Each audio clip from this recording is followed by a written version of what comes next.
Welcome back, guys. So let's get started.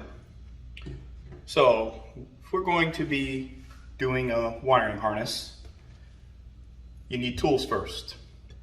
I'm not using too high-end, but I'll go over and just give you a rough idea of what you're going to need to build your own wiring harness. So for starters, you're going to need yourself a pair of strip tools. So I use two different types for different types of gauge wiring. Of course, these are special ones to cut TEV cell wire. So now you have options to when you're using wire. You can go over and get away with using TXL, which is pretty much the standard, or you can go with the better wire, which is TEV cell. So of course with the TEV cell, you will need special tools. Those tools do have a little bit of a higher price than just using wire strippers for TXL wire. So for cutting TEV cell wire, these are the tools that I use. And then of course this one here, this works really great. Has a stopper. I can adjust it anyway, whatever length I want to cut. But like I said, these do come with a little bit of a higher cost on them. So next, crimp tools. You're going to need something to crimp, especially when you're splicing several wires together, several power wires, your injector wires. A lot of people will go over and run 4 wires all the way to one branch and branch that out to 4, 6, 8, 12, however many. So with that, this is what I use here.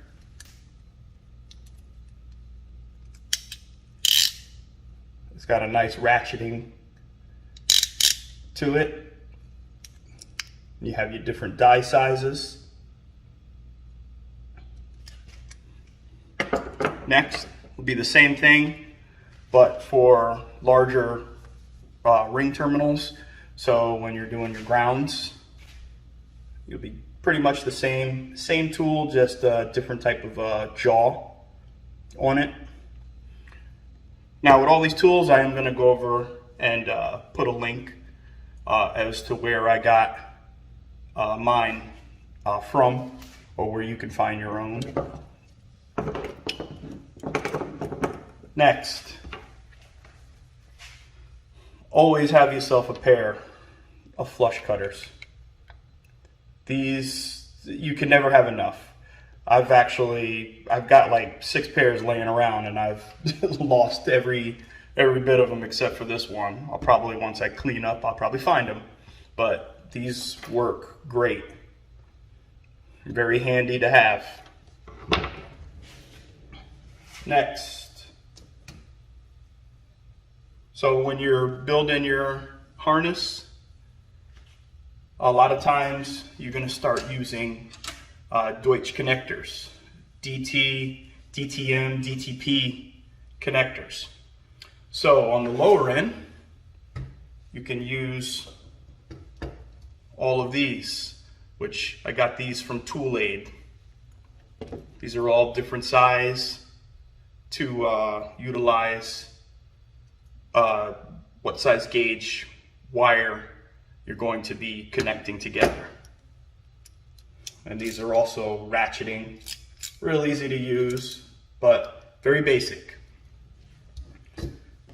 Now, with that said, you can go with the higher end And this, of course, is when you're starting to deal with Autosport connectors. I'm not going to be doing any Autosport connectors because they are pricey for a quality set of Autosport connectors. And once you start buying them, the price definitely does add up. But this will be the tool that you will want to use. Now, this I did end up scoring off of Facebook Marketplace, so got at a real good price.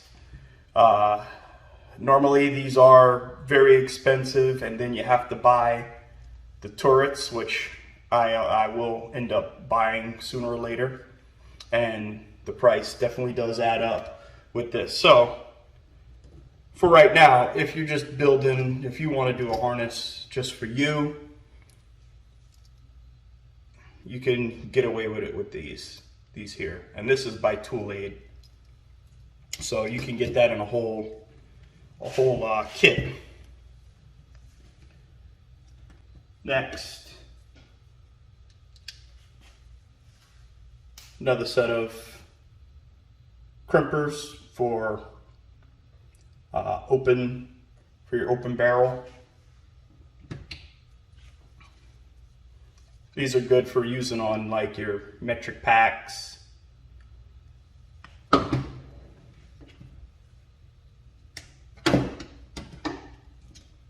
Also, so if you do end up just using TXL wire, now you can get away with a pair of strippers like these. They're not very expensive. They're pretty basic strippers.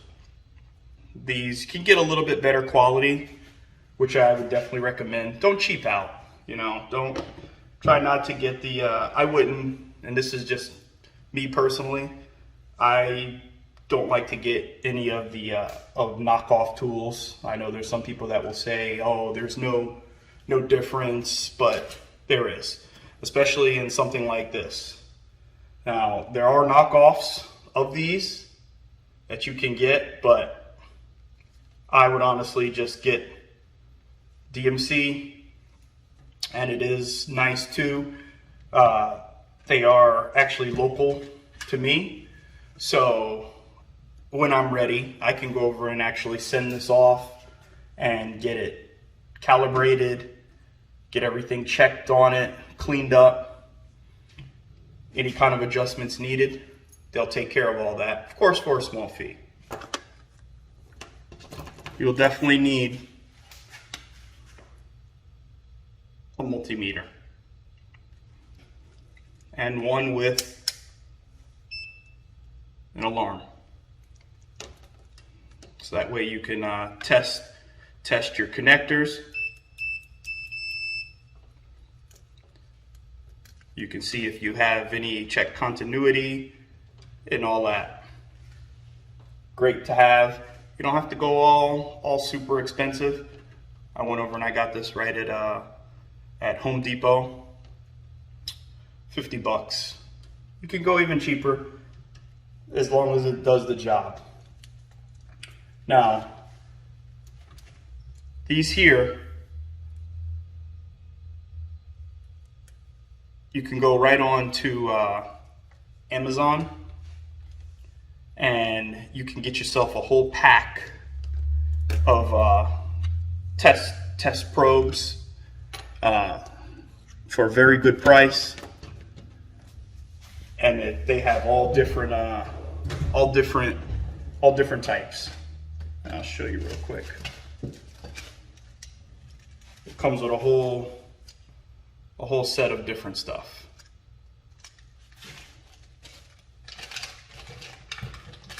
Comes even with a little baggie of different types of probes that you can use. Not very expensive. A lot of people like to get always ask the question. I see it all the time, all over the forums, all over any of the Facebook pages for Motorsport Wiring.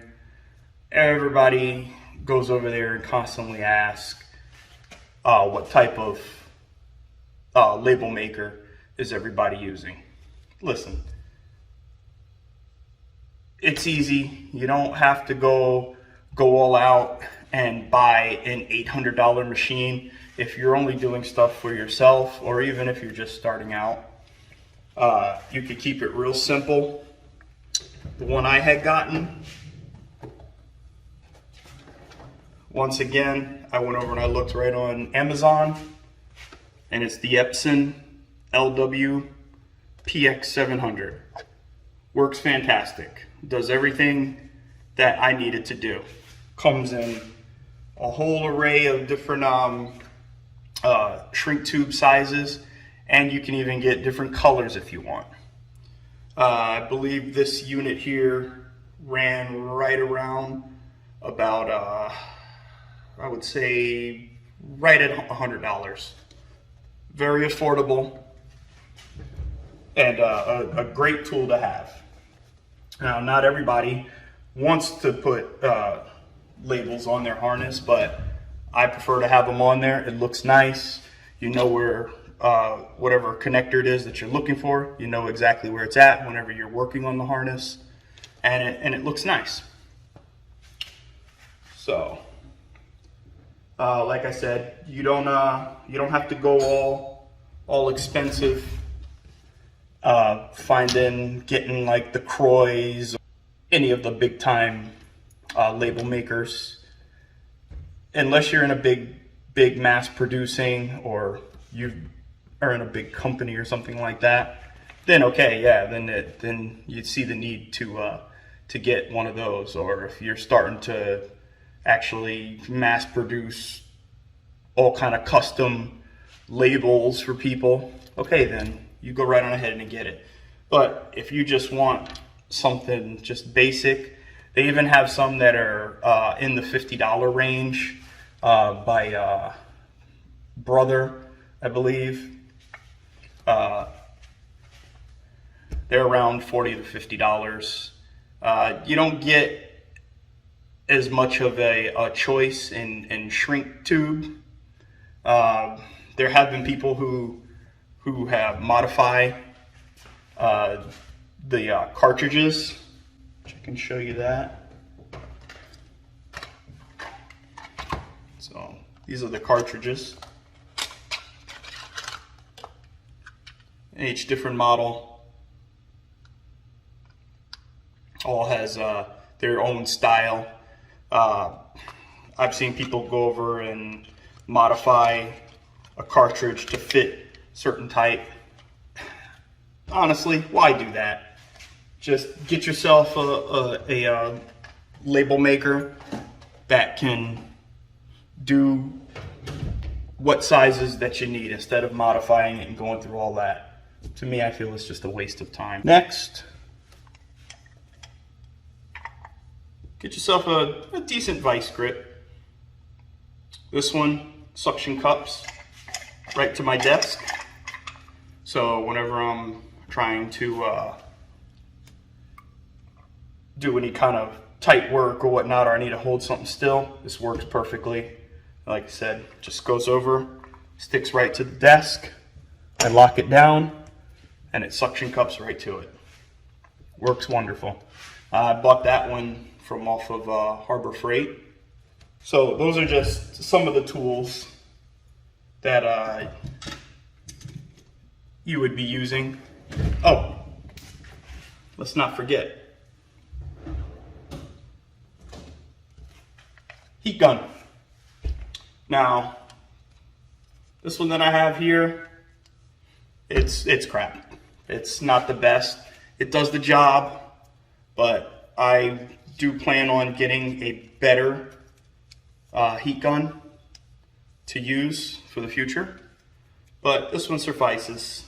I got away with without burning any of the DR25 or anything like that, any of the wires. So, but usually you could get yourself a nice decent heat gun. You don't have to go all bananas on spending hundreds of dollars. There's a real nice DEWALT one that I plan on buying. It runs you right around about $100, and it comes with all of the attachment. Now you went over and you've gotten all of your tools. So now you're ready to build the harness. But first, you have to do some planning. First thing you want to do, you want to identify what you're going to put on your harness.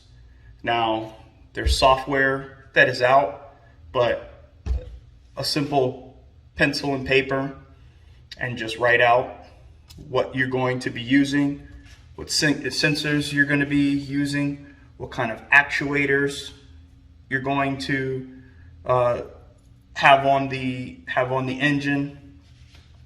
What engine are you going to be building this for?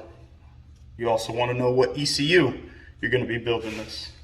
So for mine, for the harness that I'll be building, I'm going to be using the Pro EFI 128. Now, you want to go over and write out everything that you're going to be using. So I think the camera can pick that up.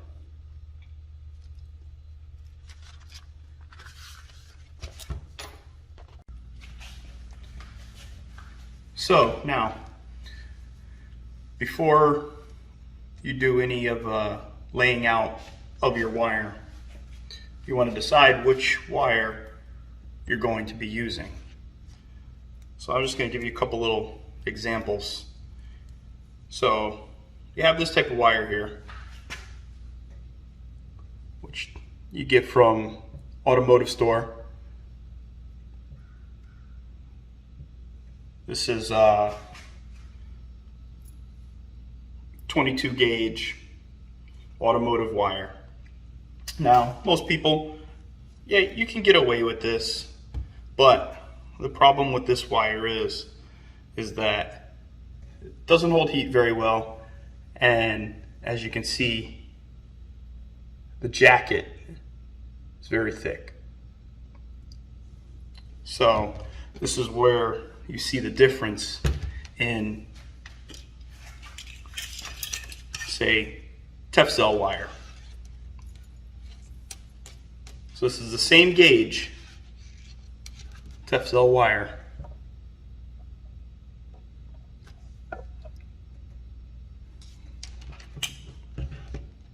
Let me do a comparison.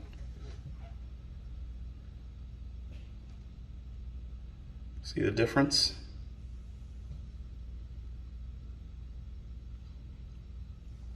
Essentially, the wires do basically the same thing, but your Tefzel wire is thinner and it's a lot lighter. So when you start getting to the more advanced wiring harnesses, this is pretty much what all the guys use, this stuff. Yes, you can go over and get away with this on just a standard, you know, your daily car, little Honda, whatever it is that you're building. But when you start getting into the race car world, excuse me, this is what they go to. This is the standard for wire, which, like I said, when you start using this type of wire though, it does require you to use special tools, which that's where the price drives up a little more. TXL wire can be stripped by something like this.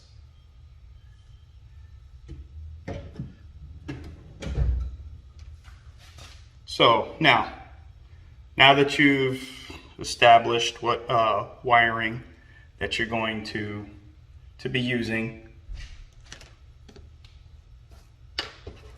Now you want to do all of your planning.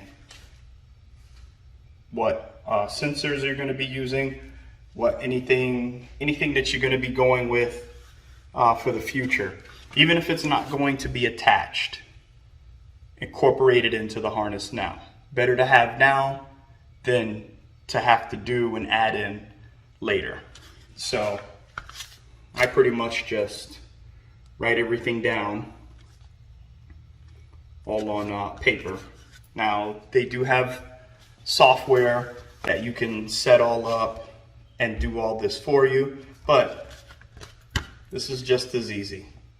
You can add whatever you want for future, like I said, whether it's going to be used now or used later on.